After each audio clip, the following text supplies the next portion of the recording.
Pode ser meu irmão, pode ser minha irmã, que pastor Léo Mariano, estamos começando mais um Conversando à Luz das Escrituras.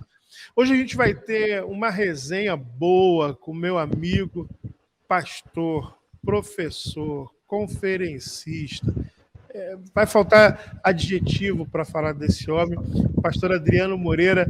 Obrigado, amigo, por estar aqui comigo hoje para a gente falar sobre uma resenha muito boa. A paz, meu querido pastor Léo, queridos irmãos, ouvintes, estão aí com a gente. Prazer, para nós sempre um prazer, uma alegria. A gente vai falar hoje, vamos fazer uma resenha aqui do livro E Deus Falou na Língua dos Homens, de Paulo Wong, que foi lançado pela Thomas Nelson. Então, é um livro de introdução bíblica, e você que tem curiosidade sobre introdução bíblica, formação, língua, culturas, tanto do Antigo quanto do Novo Testamento, está aí uma literatura para você adquirir já no início do ano. Vamos pegar aqui o início da resenha. O senhor, inclusive, me falou que indicou isso para os alunos aí do seminário. Sim. O que mais lhe chamou a atenção logo que o senhor pegou o livro aí, começou a folhear, começou a ler? O que de cara lhe chamou a atenção, que fez com que, inclusive, o senhor recomendasse a alunos? Veja só, normalmente a gente orienta que quando se fala de uma literatura, a gente precisa ter algumas indicações para entender e identificar aquela literatura como boa. E claro que começa pelo autor. Alguns autores já são autores consagrados, aqueles autores que só pelo nome você não precisa nem saber o que o cara escreveu. Martin Lloyd-Jones, um Hernando Dias Lopes, um Augusto Nicodemos, enfim, são nomes que você, quando falou, você já... e vários outros, né? E sobre o Paulo Wong, ele tem canal no YouTube, ele tem cursos que já ministra, então, a partir de todas essas informações, você passa a entender que trata-se de alguém com conhecimento, com conteúdo para o livro. Então, essa é uma dos caminhos. Outros são referências que outros pastores já conhecidos e de uma certa já posição, né, no meio evangélico, possa indicar. Então, por exemplo, esse livro ele tem indicação de um Luiz Saião, pastor Luiz Saião, um hebraísta, um teólogo. Ele é o reitor agora da Faculdade Batista de São Paulo, pastor da Igreja Batista Nações Unidas, que também é em São Paulo, e etc. Então, você tem várias recomendações, mas uma delas é de Luiz Saião. Então, você acaba tendo, além do autor, referenciais. Outra coisa é quando você pega o livro, é muito importante você perceber a bibliografia do livro. Um livro que não tem uma bibliografia, ele não vem com o mesmo peso de um livro que tem uma bibliografia. Essa aqui, por exemplo, é um livro que tem uma bibliografia recheada, mas recheada mesmo. Muita referência. Muita referência. Então, significa dizer o seguinte, esse camarada estudou, esse cara não recebeu uma revelação 3 horas da madrugada e aí amanheceu e saiu escrevendo. O camarada estudou, então tem conteúdo, isso é muito importante. Notas de rodapé é outra coisa importante também num texto de um livro, significa que o camarada ali que está escrevendo, então tem muita informação, aquela notinha de rodapé, e esse autor, o Paulo Wong, é um pastor presbiteriano, a linhagem dele é reformada, e ele é alguém que, assim, tem um contexto, né, de líder que tem que ter um conteúdo, e automaticamente ele é também versado nas línguas originais, isso contribuiu muito com a obra em si, né, porque ele é versado no hebraico e no grego, então tem muita informação a partir dos originais, tanto hebraico quanto grego, no livro. Então, as notinhas de rodapé tem muita dessas informações, então isso são algumas coisas. E o sumário, você porque livro você não pode olhar pela capa, né? Ainda que a capa seja bonita, seja atrativa, mas um livro você não pode olhar só pela capa. Esse aqui tem uma capa bonita, atrativa também, mas você tem que, pelo menos, pega lá o sumário também do livro e dá uma olhadinha para você ver quais são os capítulos, quais são os assuntos, quais são os pontos. E então, assim, foi isso que nos chamou a atenção. Então, Eu, apesar de ter outros 2 livros aqui, ou 3, dentro desse tema, mais especificamente só sobre o tema, a introdução bíblica, mas isso me chamou a atenção. É um livro também mais recente, né, publicado pela editora Thomas Nelson. A editora está trazendo grandes obras, está traduzindo e está publicando grandes obras também, tanto de autores nacionais como traduzindo de internacionais. Não é uma editora talvez tão conhecida quanto outras, assim, que o nome fica logo na cabeça da gente, CPAD, e outras mais, né? Mas a Shed, etc. Mas ela é uma editora, né, americana, já de muito tempo também, e com grandes obras, né? E também no Brasil já há muito tempo, e com grandes obras sendo publicadas aí. Então, o que me levou a recomendar isso para uma das turmas do seminário que eu estou dando aula, que é o Betel, ali no Rocha, foi justamente essas informações aqui. Eu entendi que ela é uma obra que supera as outras que eu tenho aqui até então, né? Inclusive escrita por autores brasileiros também, outro, um autor americano, Philip Yancey, né? É o autor de outra obra aqui, A Origem da Bíblia, que é justamente o mesmo tema, introdução bíblica, mas essa obra aqui, por essas razões, ela me levou a indicar para ser resenha de uma das nossas turmas. Muito, muito, muito, muito boa por essas razões aí, por essas colocações. E a gente tem que olhar em qualquer livro. Acho que qualquer livro você, para não sair comprando qualquer coisa, para também não gastar dinheiro nem perder tempo com leituras que talvez não vai te acrescentar muito, a gente acaba tendo que fazer as melhores escolhas. E essas são algumas indicações para as melhores escolhas. Eu digo que, passados os anos da Reforma, quando os reformadores lutaram para que as pessoas tivessem acesso à Bíblia, hoje a gente luta para que as pessoas tenham desejo, né, de ler a Bíblia. Então, a nossa luta é outra. A gente quer que as pessoas tenham desejo, que peguem a Bíblia ali, que leiam, isso aí, e etc. Isso aí, e tal. Isso aí. Eu acho que a questão da introdução bíblica ela é fundamental para auxiliar o novo leitor, ou o antigo leitor mesmo, a rever algumas questões, a gente tem tantas novas descobertas, dadas as tecnologias, as informações disponibilizadas, que a pesquisa que o ON fez e que outros têm feito, trazem novos elementos para o nosso estudo. Eu acho que é de suma importância o cristão, discípulo de Jesus, seguidor de Cristo, investir em conhecimento bíblico, na compreensão da Sagrada Escritura, até porque a nossa vida cristã depende disso.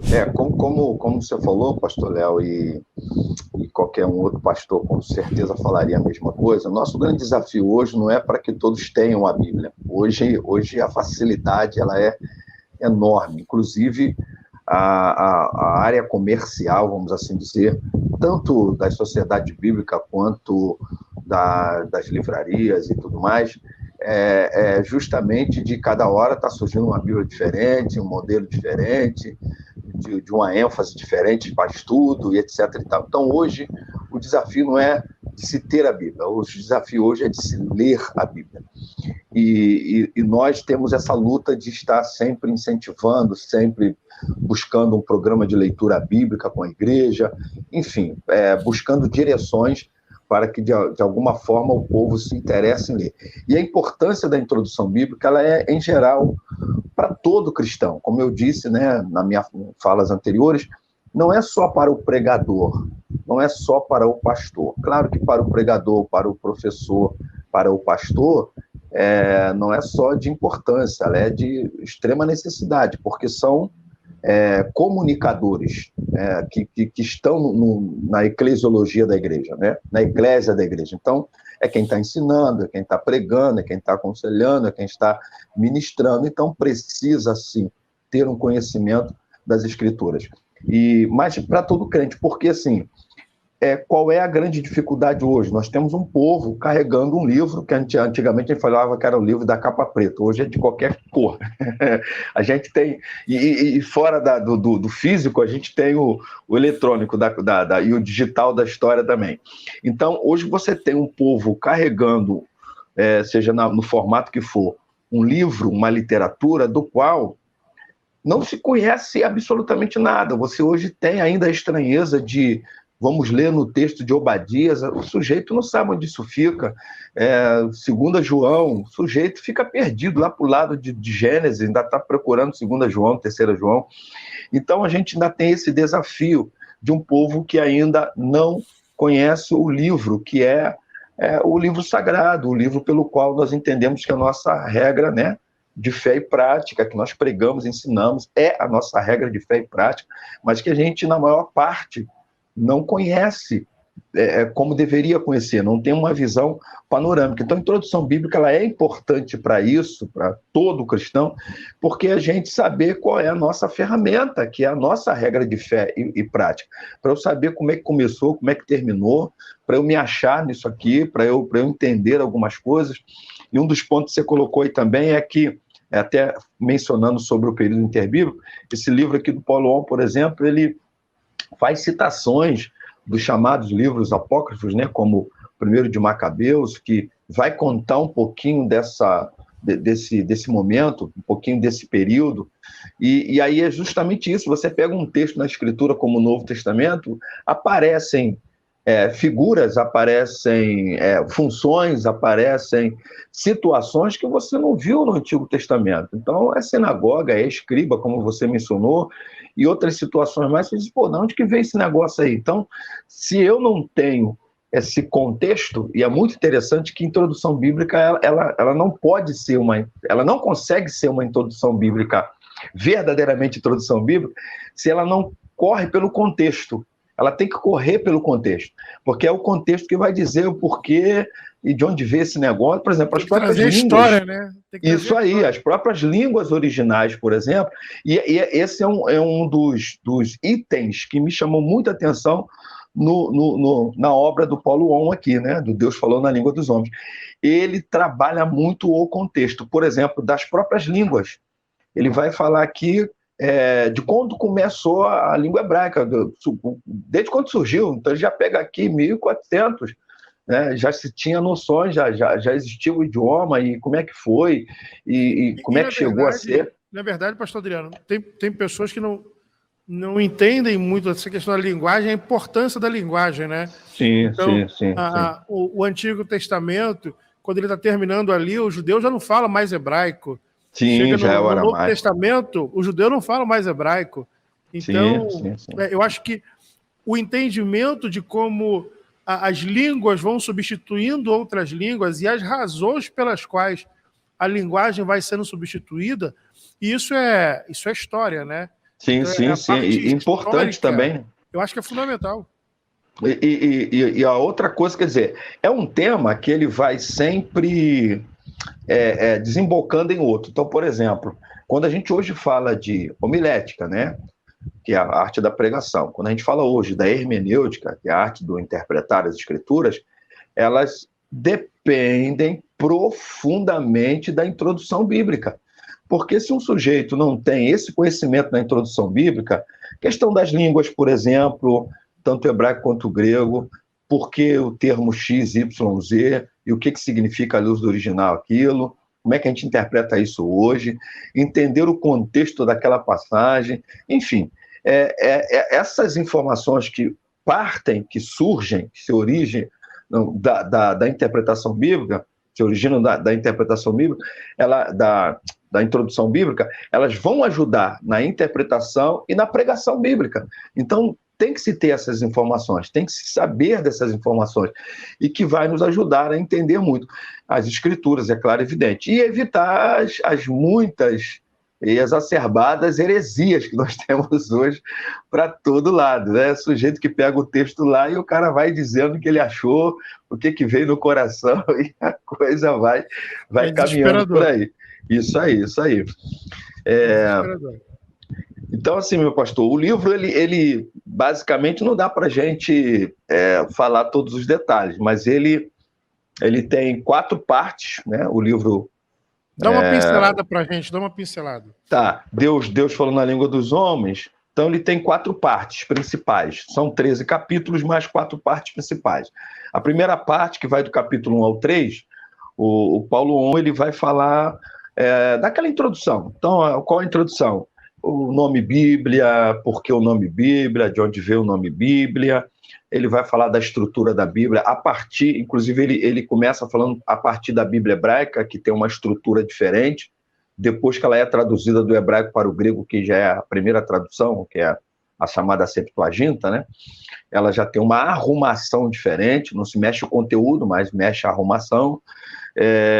Aí ele vai falar do cânon do Antigo Testamento, do Novo Testamento, por que alguns livros não estão no nosso cânon sagrado, aí ele vai falar dos apócrifos, e aí por que apócrifos, e por que estão no cânon da Bíblia católica, alguns desses livros, e depois ele vai entrar, o capítulo 3 é interessante, que ele vai falar do Deus falou na língua dos homens, que é o título do próprio livro, e é onde ele vai falar do hebraico e do grego. Aí ele pega o histórico de quando começa o hebraico, e por que a língua hebraica, por causa do povo, né, hebreu, o judeu, depois ele entra no grego, que grego é o grego que Deus escolheu, né, faz um histórico também da língua grega, porque língua é uma coisa mutável também, né? A nossa, então, né, talvez é a mais mutável língua do planeta Terra, o nosso português. Né? É cada vez mais assustadora a mudança da nossa língua. As propostas que eles têm hoje em dia é um trem maluco, é assustador. Isso aí. Então, ele dá esse histórico muito interessante, eu achei muito interessante isso também, muito importante.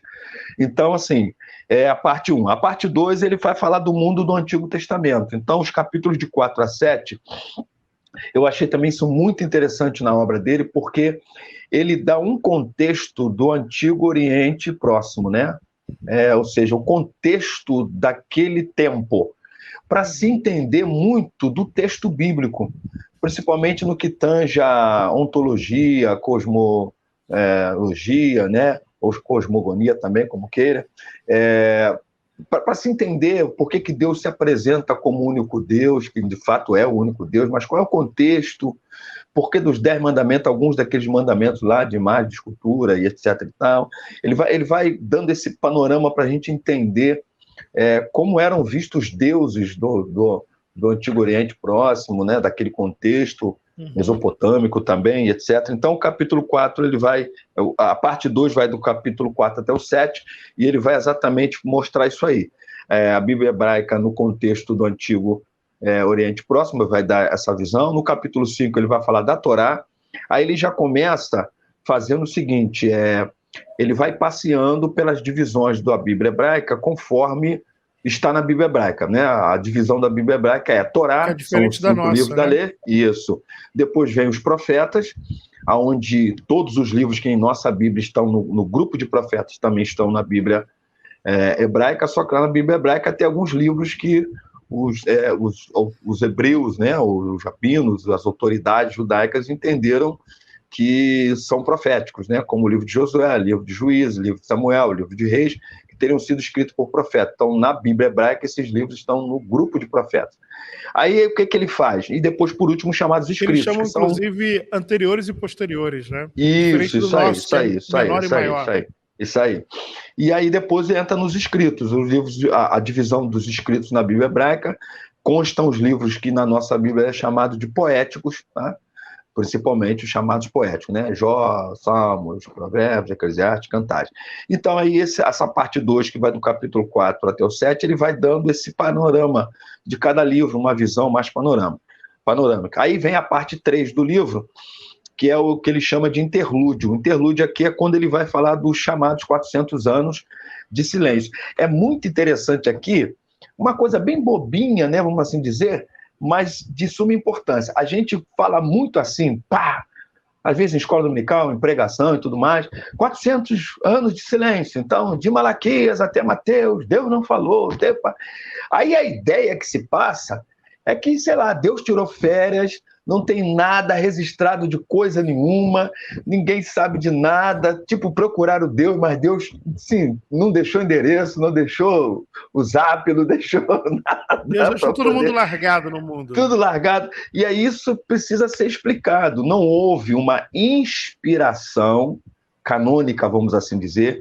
Deus não levantou profetas ou escritores inspirados para não só profetizar ou escrever aquilo que deveria ser hoje para nós escritura sagrada, tá? Então isso para lá em Malaquias, né, cronologicamente falando, basicamente, isso só começa a partir, né, de João Batista lá, com as suas mensagens e tal, que foi o precursor do ministério terreno de Jesus, da encarnação. E algo, pastor Adriano, importante Sim. também, que eu ressalto aí, e até Uhum. na parte lá do livro que eu escrevi muito sobre o Sim. período interbíblico, né? Interbíblico, sim, Eu sim. digo que, apesar de não haver inspiração para escrita ou voz profética, eles já tinham a lei, eles já Sim, tinham sim, a sim, sim. mensagem de Deus. Então não significa que o fato de Deus não estar inspirando ninguém que falasse em nome dele, eles estivessem sem orientação e andando como Sim, sim, baratas sim, sim. tontas.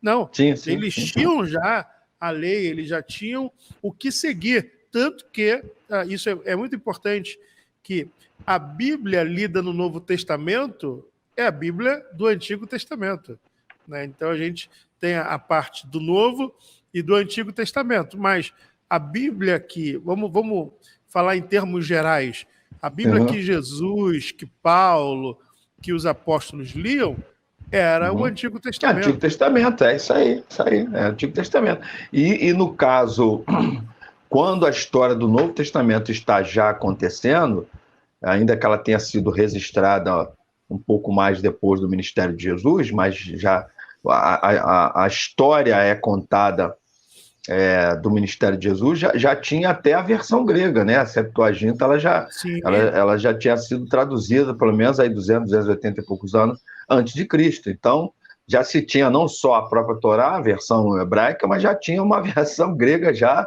rodando pelas praças, vamos assim dizer, sim, né? sim. Então, assim, o que é importante a gente explicar quando a gente fala desses 400 anos de silêncio de Deus, é explicar que o que não houve foi uma manifestação de Deus a partir de uma inspiração canônica, uma inspiração a partir tanto de profetas como de escritores, para que fosse registrada. Deus não estava orientando ninguém, usando ninguém para registrar nenhuma revelação que se tornaria canônica, né? Ou seja, que seria hoje parte do cânon sagrado, né? do grupo de livros que é livros de inspiração divina, de autoridade divina, inerrância bíblica e etc., e para a nossa regra de fé e prática. Mas é importante dizer que Deus continuou sendo Deus continuou agindo além da própria Torá, da Septuaginta e tudo mais. E se Deus tivesse que usar alguém ali para alguma outra situação, Deus não parou de trabalhar, não, né? O contexto pós-exílico, que é o contexto que vai fechar o Antigo Testamento, cronologicamente falando, é um contexto em que aquela turma já está falando o aramaico, a língua que se Isso aí. aprendeu lá no cativeiro. Mas o texto é o hebraico, e aí? E É isso agora aí. quem lê, É isso e a aí. gente já encontra isso Esdras fazendo, né? Está lá registrado no livro de Neemias, capítulo 8, o cara lê o texto, mas ele tem que fazer uma interpretação. Então, tem que ser Sim. alguém que tem essa capacidade de ler o original hebraico, que o povo já se perdeu na história, e traduzir isso para o aramaico. Aí você chega no tempo de Jesus, você tem o aramaico, que é a língua que está sendo falada, mas você tem também um grego, que é o nosso inglês de hoje também, que também é a É língua isso que está aí. sendo É a língua falada aí, meu universal, amigo. né? É a É língua a língua universal. Então, internacional da época. isso aí, Então, isso aí. eu acho Isso aí. que a compreensão dessa ponte, e eu julgo, pastor Adriano, isso como uma das Uhum, coisas que talvez seja mais importantes nesse tempo a gente explicar uhum. para a moçada que eu conheço gente que fala assim, não leio mais o Antigo Testamento, só leio o Novo agora. Eu falo assim, rapaz, mas como que você faz um trem desse? Você vai ler só o Novo, você tem que ler a Bíblia toda. Então não tem como você isolar a parte da Isso aí. Bíblia. Eu não Isso digo aí. que é metade da Bíblia, é a Bíblia, não tem metade. A Bíblia não tem metade, a Bíblia é uma obra inteira. Então você não pode pegar parte da Bíblia e falar assim, não, essa parte aqui eu não quero, não Sim, me sim. serve. Não, toda a Bíblia Uhum, é palavra inspirada por Deus. Então é uma palavra sim, só. Então sim. não são duas palavras em duas partes, é uma palavra que a gente divide de uma forma de organizar em duas partes. Agora, a figura do escriba é importante porque há um período ali, quando vão trocando os reinos, o Antigo Testamento termina com o reino com domínio persa, né? E quando a gente Uhum, vai para o Novo Testamento já está o Império Romano. isso Então tem aí. gente que fala assim, caramba, como que acontece isso? É que os reinos, as potências mundiais vão sendo alteradas.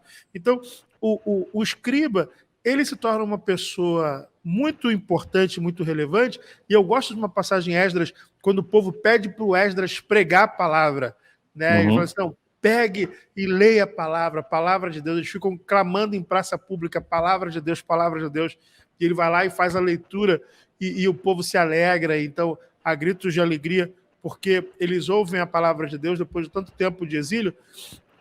O escriba se torna uma figura fundamental, importante, porque o sacerdote começa a se envolver em questões políticas, né? Então, sim, o sumo sacerdote começa a ser um cargo político, o sacerdote também, por sua vez, começa a perder a credibilidade com o povo, e aí o escriba, que seria aquele que é o intérprete da lei, que conhece a lei, que ensina a lei, ele vai ganhando uma projeção, e tanto que no Antigo Testamento ele é tido como uma das escolas, né? Temos lá escribas e fariseus. Escribas e fariseus, isso aí. O camarada ele sai de uma função que seria meramente de copista, e ele se transforma em alguém que detém o conhecimento da lei, que, de fato, sim, em algum momento vai ter mais credibilidade do que o sacerdote e que o sumo sacerdote. Um dos grupos que você falou aí, que os escribas acabaram se envolvendo bastante, é justamente os saduceus, né? Ou chamados hassidim. Eles na verdade, foram se tornando muito mais políticos do que exatamente sacerdotes ou aqueles envolvidos com a questão da lei. Por que o período interbíblico ele é importante se saber sobre como é que aconteceu? Porque justamente a gente vai entender alguns grupos, que são os grupos religiosos que a gente vê nas páginas do Novo Testamento. O fariseu, o saduceu, a gente vai percebendo esses grupos religiosos e políticos também, né? Os chamados zelotes, aí vem os escribas, automaticamente vem os doutores da lei, e aí o surgimento também das sinagogas. Então, o que são as sinagogas? A palavra significa reunião, né, ou congregação. Ela foi já exatamente o surgimento pós-exílico, ou pelo menos, na verdade, o surgimento já no período exílico, porque quando o povo é levado para o cativeiro babilônico, o templo é destruído. E o pouco conhecimento que a gente possa ter do Antigo Testamento já faz a gente entender que a centralização da religião judaica era no templo. Então, os sacrifícios eram no templo, os cultos no templo, tudo no templo. Acabou o templo e eles saem da cidade, estão indo, né, para uma cidade estranha. E aí, como é que fica? A religião ficou assim, meio sem eira nem beira, ficaram sem uma centralização do culto, de toda a liturgia. Então, o que surge para que eles não percam a centralidade da lei, pelo menos, da palavra, né, da instrução, né, porque a Torá significa mais instrução do que a palavra lei em si, mas instrução da instrução do caminho. Então, eles começam a se reunir, que é justamente o sinagoga, e depois tem as construções mesmo, né, das sinagogas, daqueles ambientes, onde a lei era lida e a lei era ensinada e explanada. Então, foi aí que surge, né, a partir desse contexto que surgem as sinagogas. Aí, o que você encontra? Você encontra no Novo Testamento um templo que ele foi reconstruído por Herodes, que Herodes, na verdade, alguém que não era completamente judeu, mas que acaba também se envolvendo com as questões políticas de Roma, que surge, né, no final do período dos Macabeus, e etc., e tenta ser como um Salomão do Novo Testamento, vamos assim dizer, né? Por isso ele tenta reconstruir o templo, faz um templo maravilhoso, leva 40 e poucos anos fazendo isso, mas reconstruiu o templo, etc., mas só que mesmo tendo o templo, as sinagogas permaneceram. E permanece até hoje, né? As sinagogas Sim. estão aí até hoje. Então, mesmo com o templo reconstruído por Herodes e depois foi destruído por Babilônia, ou por Roma no ano 70, depois de Cristo, mas as sinagogas permaneceram. Então, o surgimento das sinagogas foram esses. E você vê Jesus realmente muito mais nas sinagogas, porque elas acabaram se tornando mais populares até do que o templo, né? No Novo Testamento, por incrível que pareça, porque em todo lugar que você chegava tinha sinagoga. Uma estratégia missionária de Paulo, e peculiar de Paulo, foi exatamente essa, peculiar e teológica também, porque ele entendia que a palavra tinha que ser pregada primeiro aos judeus, e a partir dos judeus o restante. Então, como é que ele fazia isso? Era estratégico, era teológico, era prático, ou pragmático, como a gente queira também, dele chegar numa cidade, o que ele vai fazer? Para quem aprendeu aos pés de Gamaliel, as duas grandes escolas teológicas que existiam, rabínicas, né, que existiam na época, né, e uma delas era do Hillel e Gamaliel, e aí ele vem como um discípulo de Gamaliel, ele chegando em qualquer sinagoga, ele seria automaticamente convidado. Seria hoje, no nosso caso assim, vamos ouvir uma saudação com o nosso irmão Paulo? Então, Paulo tinha essa estratégia. Então, qualquer lugar que ele chegava, qual o primeiro lugar que ele ia? Sinagoga. Primeiro porque já tinha um povo sentado para ouvir. Para ouvir o quê? A lei. E o que era a lei? Era a Bíblia que se tinha do momento. Então, Paulo só pegou o mesmo texto, só que ele tinha uma ótica diferente, né? Ele tinha um olhar diferente a partir de Cristo, mas ali ele já começava a pregar, e dali, então, ele já tinha meia dúzia de gente. Então, esse é o contexto das sinagogas que surgem e desses grupos que a gente vai perceber com o período interbíblico, o final do Antigo Testamento e o período interbíblico, que vão surgir esses grupos, tanto religiosos como políticos, e também a realidade da sinagoga. Aí você abre o Novo Testamento, você não fica tão surpreendido com essas citações de sinagoga, de fariseus, de saduceus, de herodianos, né, que é grupo político, de zelotes, e vai por aí afora. É esse o contexto aí. É interessante porque hoje um modelo que nós temos de culto é mais próximo da sinagoga do que a liturgia do templo em si. Isso aí. Porque a liturgia do templo, você não tem uma oportunidade no templo. No templo, quem oficia é o sacerdote. Então, no templo não tem as canções que se cantavam nas sinagogas. O templo é clérigos e leigos, né? Clérigos e leigos. É isso aí. Então você fica ali no pátio e você entrou no pátio, dá glória a Deus. E pronto. Mas você não tem nenhuma participação, né? Então, algumas pessoas tentam reconstruir a ideia dos templos da época ou de tabernáculo, e que não tem absolutamente nada a ver com o que a gente pratica de uma forma litúrgica hoje em dia. Então, é muito mais a questão sinagogal, né? De que eram casas que se abriam. Na verdade, as sinagogas surgem assim, no período do cativeiro. Pessoas que abriram suas casas, e aí, a partir das cópias que eles tinham da lei, ali eles se reuniam e cantavam as canções que eles tinham, e cantando essas canções, alguém lia parte da lei e fazia a explicação da parte da lei. E é interessante, o mesmo pastor, acontece no Novo Testamento. E é interessante, pastor Léo, que uma prática que era que é, né, ainda das sinagogas, e que eu acho que isso a gente poderia fazer ressurgir muito no meio eclesiástico. A leitura pública do texto bíblico em cultos. Não é só aquela leitura devocional que muitas vezes, né, na liturgia mais pentecostal, vamos assim dizer, assembleana e tal, e outros mais, o cara pega lá 3, 4 versículos, leitura devocional. Mas tipo assim, vamos ler o livro X, tá? Então, esse ano, qual o livro que a gente vai ler? Vamos começar pelo livro tal. Vamos ler o livro tal, vamos ler Mateus. Vamos embora. Então, todo culto, 1 capítulo, 2 capítulos, mas lê.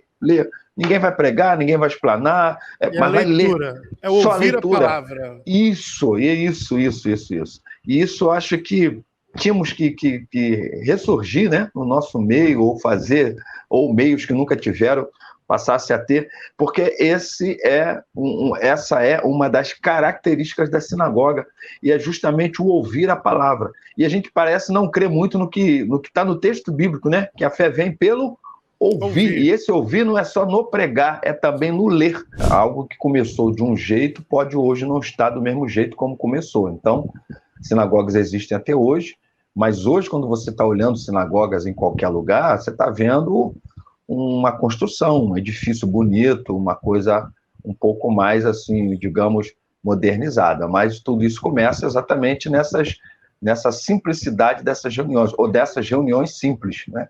Automaticamente começa com essas reuniões simples, ou na simplicidade dessas reuniões.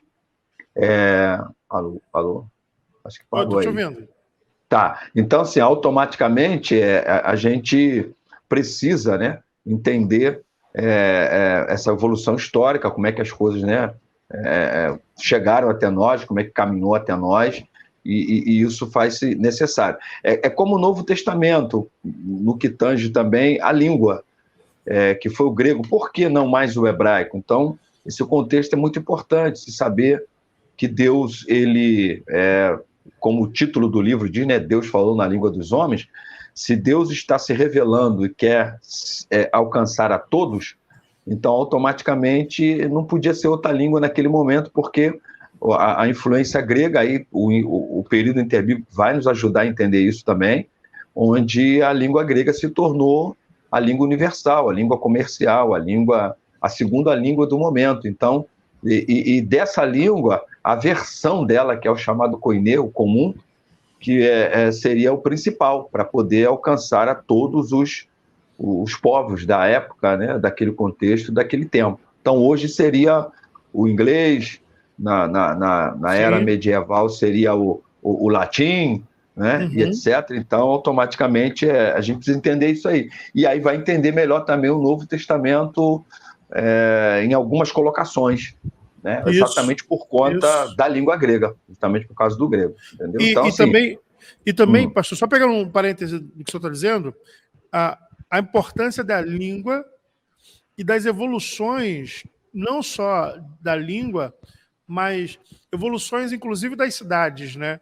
Pegando, quando o senhor fala da língua, eu me lembro, porque assim, quando a gente fala assim, é uma língua internacional, é uma língua comercial, é porque agora você tem rotas comerciais que vão servir justamente para pavimentar as missões, inclusive missões de Paulo e de Pedro, que Atos meio que se resume ali ao que Pedro e Paulo fizeram, né? Ali de 1 até 12, até 11, Pedro, e depois de 12 em diante, de 13 em diante vai pegar Paulo em suas viagens, que vão ser justamente nessas rotas comerciais que possibilitam a comunicação numa mesma língua. Então, vê como que Deus é perfeito na história. Né? Então, Deus ele não está à parte da história. A história bíblica não é uma história fora da história geral. Algumas pessoas parecem que pensam que assim, parou o mundo e só existia aquela história ali na vida dos judeus. Não, existe um mundo funcionando. Então, a Bíblia ela vai nos contar a história dos judeus, só que, para além da história dos judeus, tem um mundo, um universo inteiro funcionando. Né? Sim. Eu costumo dizer que Deus, ele decidiu revelar-se na história. E a Bíblia nada mais é do que uma narrativa dessa revelação, dentro do seu contexto, desde o Gênesis até chegando ao Apocalipse. A história de ontem, de hoje, e no caso de Apocalipse e da área escatológica, a história que ainda vai acontecer.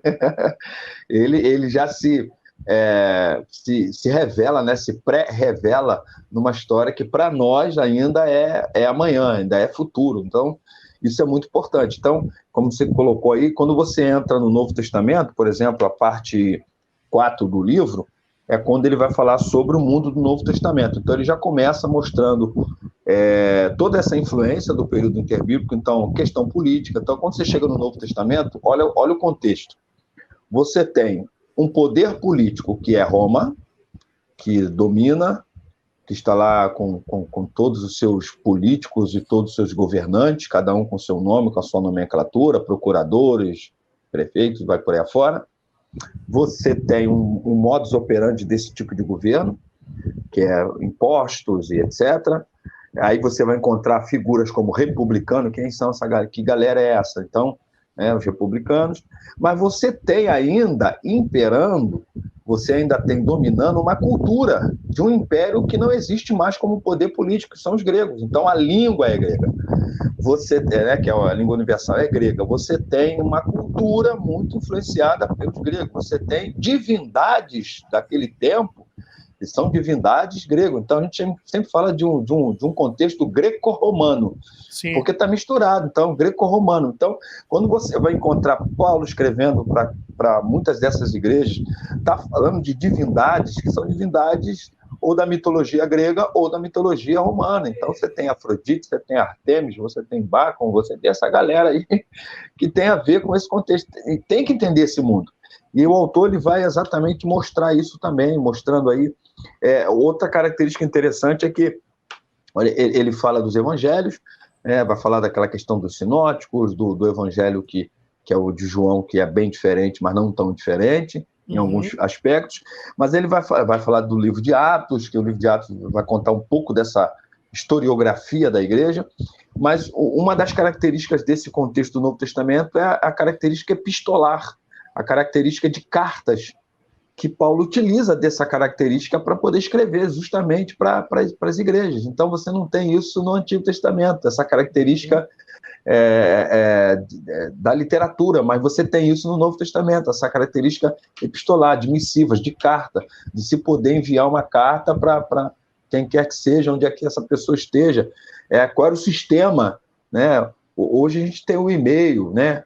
Ou como alguns dizem, né, o e-mail, né? Você tem hoje o e-mail, você tem hoje todas essas possibilidades de você estar aqui, poder se comunicar. Mas como é que fazia isso naquele tempo? Quem é que levava essa carta? Como é que funcionava isso? Que tempo que levava isso? Então, tudo isso é um contexto muito interessante do Novo Testamento, e ele nos dá esse prato bem servido também aí. E aí chega lá no Apocalipse para falar, inclusive, de uma outra literatura, que é uma literatura que você encontra um vislumbre dela no Antigo Testamento, no livro de Daniel. Que o pessoal às vezes não entende isso. O Apocalipse ele tem um outro tipo de narrativa, uma literatura apocalíptica. Isso aí. Que é uma literatura que está falando de futuro, mas numa linguagem inteiramente simbólica. E que para você entender o que está sendo dito, você tem que entender o símbolo. E aí é que começa o grande problema. Só na pesquisa. É impossível, só na pesquisa. Só na pesquisa. Então, eu digo para o pessoal, geralmente quando eu falo na aula sobre isso, eu digo como hoje em dia, por exemplo, hoje em dia a gente tem aí uma imagem da Receita Federal, que é o leão, né? Cuidado com o leão, vai ser um imposto de renda. Você imagina, daqui a 100 anos, caso Jesus não retorne, alguém, de repente, não ter mais, quem sabe o senhor, Jesus não voltando, livra a gente desses impostos de receita, de declaração. E alguém vê assim, lá em 2022 tinha a questão do leão, as pessoas tinham que ter cuidado com o leão.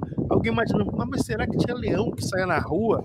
E não vai entender que esse leão é referente à declaração de imposto de renda, a Receita Federal como leão. Então é a mesma simbologia, óbvio que a gente está fazendo uma comparação, da linguagem apocalíptica. Então é repleta de símbolos, repleta de metáforas. Fato é que parte daquilo já ocorreu, mas há uma parte ainda para ocorrer, e nós cremos que em breve virá, não tardará. Sim. Isso aí. Só que, meu amigo, deixa eu te dizer uma coisa. Eu estava falando aqui, eu olhei para o relógio e o nosso tempo acabou. Tu acredita nisso? Acabou.